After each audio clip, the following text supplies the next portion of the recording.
അവിടെ നടന്ന സ്ട്രാറ്റജിയുടെ പേരാണ് ദ ഡീകോയ് എഫക്ട്. അനിയത്തിയെ കാണിച്ചു കൊടുത്തിട്ട് ജ്യേഷ്ഠത്തിയെ കല്യാണം കഴിപ്പിക്കുന്ന ആ ഒരു സിസ്റ്റം. പുറത്തെ അഡ്വർടൈസ്മെന്റ് ഇതായിരിക്കും, 10 റിയാലിന് ബർഗർ. 10 റിയാലിന് ബർഗർ എന്ന് പറഞ്ഞ് നമ്മൾ ബർഗർ കഴിക്കാൻ പോകുന്ന ബർഗർ ഒക്കെ വാങ്ങിക്കഴിഞ്ഞ് നമ്മൾ ടേബിളിൽ എത്തി ബില്ല് നോക്കുമ്പോഴായിരിക്കും 10 റിയാലിന്റെ സാധനം വാങ്ങാൻ പോയ ഞാൻ എങ്ങനെ 19.99 റിയാലിന്റെ സാധനം വാങ്ങി. 10 റിയാലിന്റെ ബർഗറിന്റെ കൂടെ തന്നെ ഞാൻ അവിടെ എത്തിയപ്പോ എന്നോട് പറഞ്ഞു, സാർ 13 രൂപക്ക് ഇതിന്റെ ഡബിൾ സൈസുള്ള ഒരു ബർഗർ ഉണ്ട് സാറിന്, അത് വേണോ?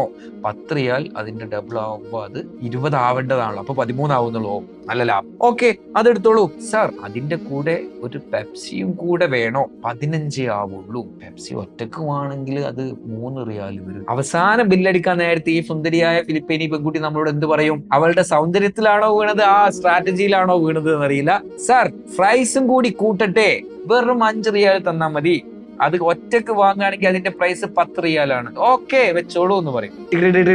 ബില്ല് തരുമ്പോ 19.99 റിയാലായി. 100% ഡിഫറൻസ്. അവിടെ നടന്ന സ്ട്രാറ്റജിയുടെ പേരാണ് ദ ഡീകോയ് എഫക്ട്.